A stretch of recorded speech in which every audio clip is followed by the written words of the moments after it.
afraid to stray from the status quo. Because we live in a society, again, that worships the god of public opinion. You know, what does the newspaper say today? I love my grandma. I love going around there. She's like, "Oh, you're looking too thin." Thanks, man. You eat too much. You know this? You eat too much food, Harley. You've got an eating problem. I'm like, "No, I eat too much food, but I'm too thin." You know, I don't understand. She goes, "I don't understand either." You know, say now, like think like that thing. You eat too much, but you're too thin. I eat too many carbohydrates, eat too many simple sugars are meant to make you fat, but I'm not. People go, "You exercise like a maniac." So I did my math for 2010, and I averaged 2.7 kilometres a day jogging. I averaged 36 kilometres a day cycling around, doing my errands, you know, posting stuff off, or out with my friends, socialising, riding to and from, riding to visit my nan. It's not a lot of training. It's about 80 minutes a day of lightweight stuff, and I have a sedentary job. I work on the computer a lot, doing mentoring and coaching. So people say, you know, people on the internet say, "Oh, he exercises like a maniac, and he has to like burn all these calories off. That's why he's still thin. But one day he'll get obese." And it's like, I've been on this for 10 years. Next week I've been vegan for 10 years. And I'm still alive. Yeah. They said my toes would fall off, my ear would go black. You know, my brain would like crumble. And this morning I set the fastest ever 10k running time ever, out and back, to make it objective. Fastest of my life, and I'm 34 in a couple of months. Yeah.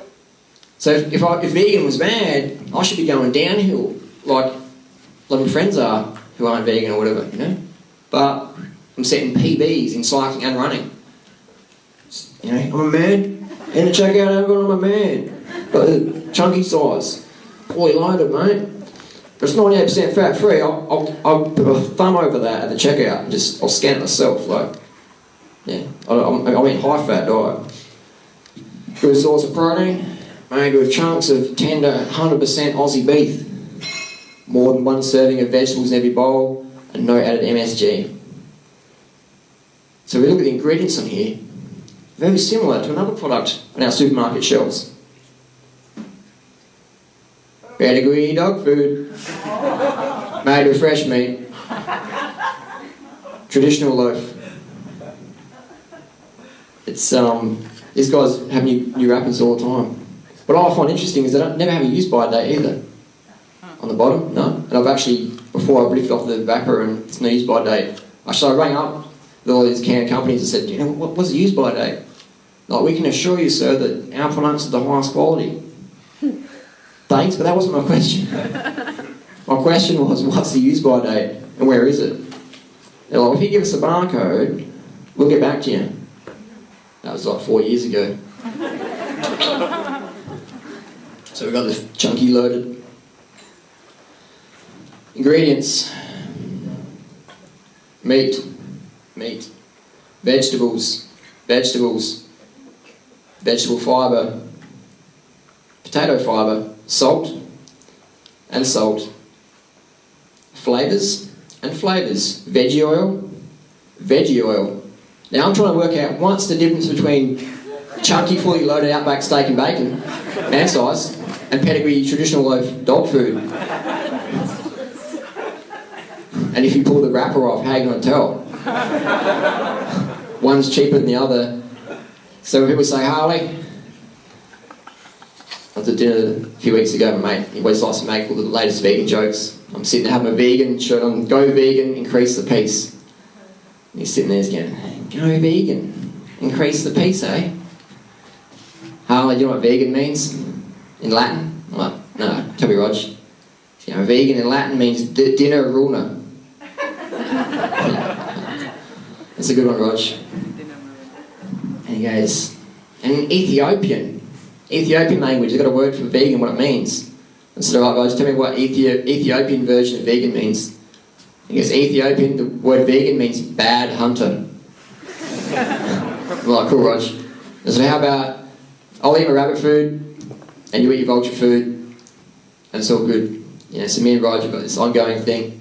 And that's another thing about being healthy. You've got to expect ridicule and all that stuff. It's part of the go, you know. We live in a society where if you go out with your mates and get smashed, hammered, pop eckies, shoot up meth, whatever, write your WX off. Yeah, man, sick. Did you see what happened this fucking weekend, man? Like, Stewie smashed the Rex up, mate. Wrapped around the pine tree, walked out, had his shorts down, the cops pulled him up, he did the full Ben Cousins gangster style. Sick, man. And Susie, man, she's like going sick, man, popping the E's, dancing for 6 hours. Sick, Suze. Your eyes look thrashed, but you had a great weekend. Wicked. And that's what we reward in our society, unfortunately. You know, you go to any uni or sports store, you know, talk to some of the young crew up to. I think that's pretty sad, you know. I've been there myself. I'm not saying I'm holier than thou. I think we've all, a lot of us have been through that sort of phase, but moved on, learned from it, you know. So I like to reward people for healthy options and fitness options. And I got into cycling because I wanted to get out of drugs. And that got me out of drugs, getting to fit martial arts, kickboxing, cycling. And I thought, no one takes drugs in kickboxing. No one takes drugs in cycling. I'll tell you what. Teach me a few things about how much drugs a human body can do. And sadly, I've had 4 friends die under age 35 from heart attacks. Fit guys, lean guys, ripped guys. And that's sad. You know, even one of them gave me an email one morning and said, oh, you know, I've got this heart issue, I better, you know, maybe that rapid food thing you're on about, maybe something in that. I said, yeah, man, let's organise a chat. And then I come back from a race the next day and someone said, you know, such and such, well, someone died up on Northern Summit. I thought, that's pretty heavy, you know, what happened? He said, oh, he had a heart attack. I thought, wow, I wonder who that was. That was my friend. You know, he sent me an email, and it's spooky, it gives me shivers to this day. He sent me an email, clicked off the computer, went out, Northern Summit, dead, fatal heart attack. And I was the last person he had contact with, email, you know, so it's, I don't know, like, you know, it doesn't get me down, but it motivates me to get the word out there, you know what I mean? Because we can spend time, oh, this is bad, this is, I don't want to watch the news or whatever, this is all crazy, it's overwhelming, but, you know, it can be a gift or a burden. It can be a burden weighing the shoulders, like, you know, I've become bitter, twisted and antisocial. You can go, man, this is motivation to get my act in order. Oh, got cancer? Awesome. Google, what's the deal with cancer? I know people who go run marathons after getting cancer. Like, cancer, wicked, changed my life, got rid of that partner, got rid of that job, got rid of those kids, got the kids in order, whatever, got out of it. You know, I'm going to live in Hawaii, I'm going to live under a waterfall. Everyone can go to hell. Well, they can come with me if they want to live that lifestyle. So I've seen amazing transformations. I got an email the other day, I get like so many emails, try and get back to them all, but you know, sometimes they get lost in the ether. One lady's going, Harley, you owe me a few $100. I'm like, really? I didn't look, you know, did you loan me money? Get me up to speed. She's like, no, none of my clothes fit me anymore. They're all falling off me. I'm like, great, you know, go and follow a 10-year-old home from school and steal her washing or something like that, you know. Give me some real problems. So yeah, I've seen some incredible transformations. I've seen people go from, you know, really out of shape to like elite athlete. I've seen people go from elite athlete to really out of shape. I've seen people go from really happy, bubbly, vibrant people to getting a free holiday in the mental institution for a couple of weeks.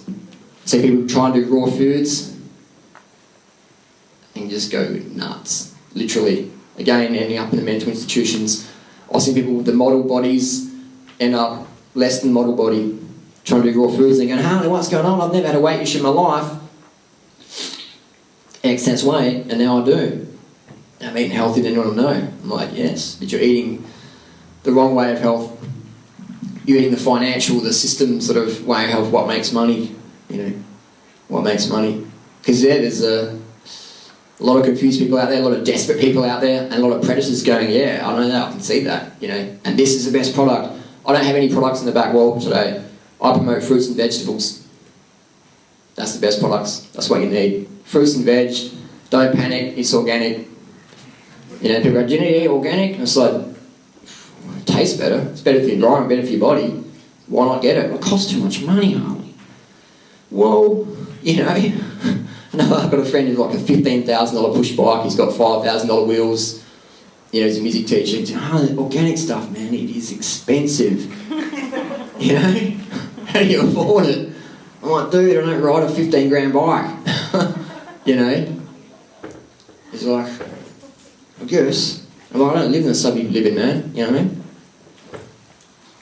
We don't need more money, we just need different priorities, I believe. And once you learn, you know, how to get organics, good prices, but even if you spend a lot of money on, my main expense is food. People go, how you're not getting much for your return? Like, you're still skinny. You know?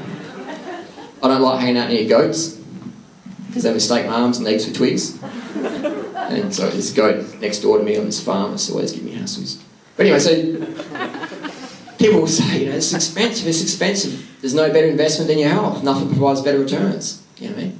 In my opinion. I mean, like my dad, when he passed away from chemotherapy, I know it was cancer, that's right. Cancer killed him, it wasn't chemo. Chemo was good, radiation was great. But there's the cancer, you know. Even the oncologist said.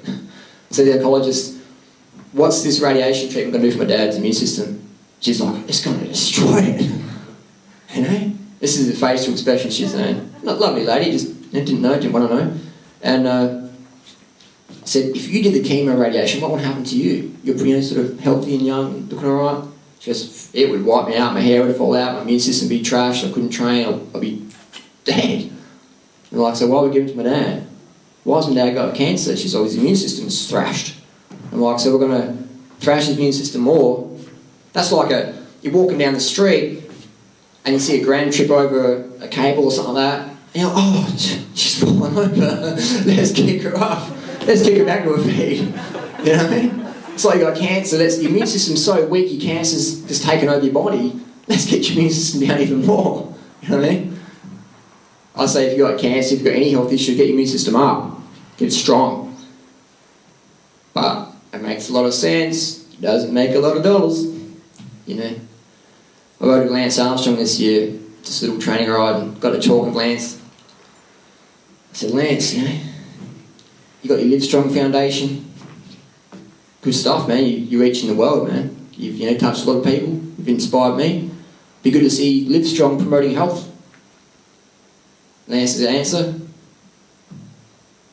yeah, whatever. And he started talking about the hills. Lance's sponsor, biggest sponsor, Bristol Myers Squibb. You know, Bristol Myers Squibb, biggest pharmaceutical company on the planet.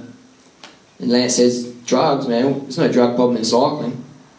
It's like your father or your mother owns Cadbury, and you're like, chocolate, what's chocolate? You know.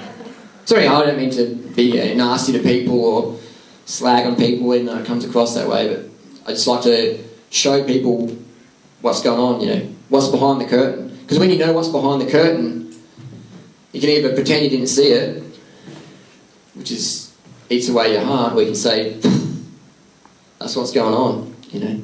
And in cycling we have the doping issues, in all sports we have doping issues, but in cycling we test so much that everyone says, oh, you run spikes, so you must be on the gear. It's like, well, no, I'm not, I don't drink coffee, I haven't had a cup of coffee for 11 years. I'm like, okay.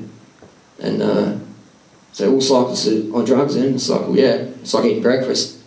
Well, cycling, that makes cyclists bad people. It's like all sports people on the gear. Swimming, rugby, football, rowing.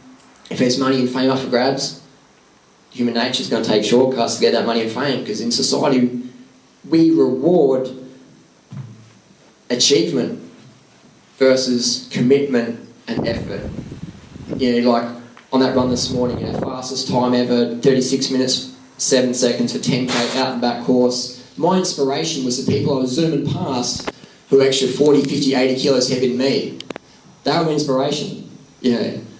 Because I was thinking, man, if I'm struggling, my heart's pumping out of my chest, my lungs are burning, you know, I'm smashing it, what are these people doing, man? You know, like, I envisioned myself having extra 40 kilos or extra kilos in my backpack, and I was thinking, these people are the champions, but we don't reward them. When you say, hey, fatty, what are you doing, man? Go home. Or we, you know, throw them a pizza box and go, ha, it's empty. You know, like we don't reward effort and commitment in society, unfortunately. And I'd like to see mothers, single mothers or single fathers on the front of the newspaper each morning, you know, sharing their story, how they make ends meet each week, the things they go through, versus some roided up footy dude, oh, I smashed my WRX again, man, you know, and I've, you know, banged 7 chicks last weekend and I'm finding it hard to deal with it. You know, like the West Coast Eagles has like suspended me, man. My hair gel's like crossing over. So it's, that's the sort of system we live in. I accept it. I don't sort of tolerate it. I don't, trying to agree with it, but I accept how it is. And we first got to admit we're wrong before we can have change. We've got to see things as it is. Everyone else is going, everything's great, man. Everything's great, like the world's wicked, and, $5,000 baby bonus, 27,000 kids under age 5 dying per day from starvation. Doesn't happen. It's all great here. And we live in the best country in the world. I've travelled the world on my bicycle, and Australia is rocking. I'm so blessed and grateful to be born here. You know what I mean? Like, the opportunities we have is insane. 99% of the world, 99.9% of the world would kill for anything we've got here, for our lifestyle. We can have like a safe place, no one's going to come through a rocket launcher, blow us all up. We can sit here, it's nice, cool weather, we've got comfy chairs, we've got technology, we've got food, give it away, It's just, I can make fun of food. We just got so much abundance here. It's like, so that what helps me keep me going. It's going, the world's crazy, but it's like, look how much abundance we got there. So from the worst can come the best if we choose to see it that way. It's just one choice, to feel love instead of fear, to feel love instead of pain or hatred or whatever, to give tough love to people, to say, no, I'm not going to accept that. I'm not going to go backward, I'm going to go forward. No, I'm not going to say what's convenient, I'm going to stand up and tell the truth. When someone does that, leaders formed, and you might be a leader in your community, your family, within yourself, because if we can't lead ourselves, it's hard to lead other people. Because we can only give other people what we give ourselves. You know what I mean? So it's, it's about following your heart and getting ready for the adversity. Good adversity, man. You know what I mean? Because everyone's going, Harley, you're telling me some heavy crap, man. I've got enough going in my life. I don't need Banana Boy telling me what to do. Anything but Banana Boy on stage. 70 bananas a day. By the time we finish and have to get out of here, this banana dude's already cursing me. I encourage people to follow your heart, because otherwise, if we don't follow your heart, you end up living a life of quiet desperation, of unfulfillment, of a beautiful house or whatever, the picture textbook family, but it's not really happening. For me, the purpose of life is to be happy. The purpose of life is to be happy and to share that happiness with people, because happiness is best shared. The purpose of life is to be happy. Harley, if it was so simple, how come we're not all doing that? That's a good question. The purpose of life is to be happy, just to feel it in the moment. I mean, people say, Harley, I can't feel happy now because you don't understand my situation. I'm like, well, when are you going to feel happy? When your kids are perfect, when the mortgage is paid off, when you've got the perfect job, when you're on the sunshiny beach and the coconut drops down, the chipmunk opens it up for you and said, here you go. It's not going to happen. You know what I mean? The travel agents say it will, but the media says it might, but your parents said this is what will happen, but it often doesn't happen. So I encourage people to be happy now, because this moment's all we got. Here, right now. We don't have tomorrow, we don't have even 5 minutes really. All we have is right here, right now. Happiness is only experienced in the present moment. It's not yesterday, it's not in the future. It's here. So I encourage people just to feel the happiness now. People go, if I sat down and just ate bananas and vegan and all that stuff and just felt happy, I wouldn't get anything done. The bank would come in and take my house away. The welfare would take my kids away. What are you talking about, dude? You had a grip. I say feel happy regardless of what's going on, and let that happiness infuse your daily actions. If that makes sense. People say, Harley, if I'm happy, I won't want to achieve anything to make me happy. Yeah? How about happily achieve? How about have your happiness drive you to achieve more? Infuse that happiness in your achievements. So people say, Harley, your happiness must depend on you being fit and healthy. No way. No way. My happiness drives me to be fit and healthy and can continue that. You know what I mean? Does that make sense? Yeah.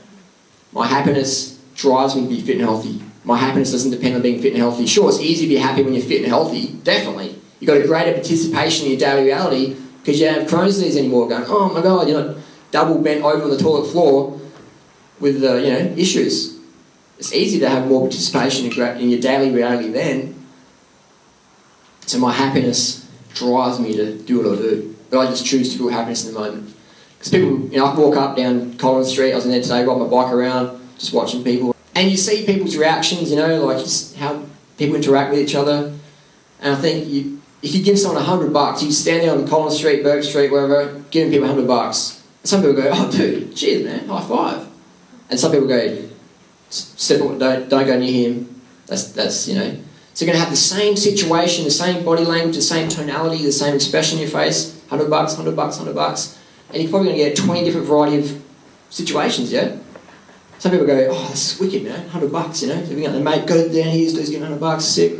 Some people are going to call the cops, there's some crazy in the street getting $100, man, lock him up, Some people will be like, what do you want? This is too easy, too good. So, happiness is only a choice in the moment. It's a personal choice in the moment for happiness. A lot of people might go, that's stupid. That's just like, no, where it's at. But think about it. If you don't remember anything I talk about tonight, remember that happiness is only a choice in the present moment. And I got a choice to experience that. When my father died, I gave him a hug. I knew Dad's gone. I was just like, what am I going to do here? Am I going to get drunk, go back to drugs, and just hate life, or am I going to live by the values my dad instilled in me? I know what sounds like more fun. I know what my dad would want me to do. I know what I want to do. I know what society wants me to do. So I did that. Follow your heart. Be happy. Choose to be happy in the moment. Happiness is only experienced in the present moment. Right, let's get back to the can for products. Tuna. There's a Coles advert just in the bus stop out there that says, because everybody buys tuna. I was like, I don't buy tuna, man. Well, I do today. People probably saw me in the shop going, I saw Durianrider buying tuna, man. And meat. He must be really deficient, man. And Tim Tams. So we've got premium style chunk tuna since 1956. And we've got no use by date. My dad could have bought this tuna as an apprentice fisherman. So we've got all natural from Thailand. And I go to Thailand every year, and it's amazing. I've sat on the beach, and you see the whole horizon, just fishing boat, fishing boat, fishing boat. Every night, boom, 24/7, nets coming in, long lines going out, just full on. In the morning, stuff just washing up, bottles, cans, nets. Crazy. And I go there, when I'm there on the beach every morning with a big sack, a Hessian sack of old fish feed or whatever it was, because they're on the beach as well, just filling up. Locals thinking crazy, but then after a week they're like, wow, makes sense, man, I've got a tropical paradise, let's look after it. And so I've got the old tuna, got some hot chick on there doing mermaid pose. What's that got to do with stinky fish?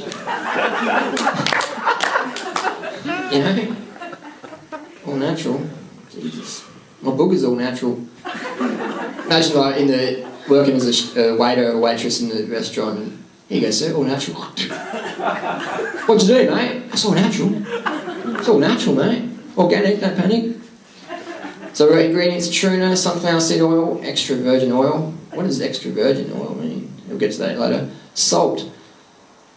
Because fish in its own tastes pretty average when you just bite into a tuna. It doesn't taste good. I used to be a full-on crazy fisherman, and I've tried all those dishes, and it's like, and you need the wasabi, you need that condiments. So we've got a good source of omega-3. Last time I checked, omega-3 long-chain fatty acid destroyed with heat. Forget that. But we've canned it. High-pressure can, high heat treatment, still no use-by date. So again, the tuna company, Saf Cole and John West, I've rang them up before. What's the use-by date? Well, we can't find the use-by date. Guys, give me a hand. We assure you, sir, our product's the highest quality. You guys work for Tim Tams as well? That's the same question I got. And it's the same thing that did not answer your questions. Ask no questions, get some lies. We've got a little barcode on top. We've got CU58SIYLMNBJT 3LEM. Sound like a robot, but that's the thing on the can. What does that mean? You know what I mean? So I've got this whole hype. Good source of omega-3. Everyone's eating the omega-3 tunas. When you cook it, man, it's gone. Eat raw fish, still got the mercury in there. So what they're doing now is they're going, what about DHA?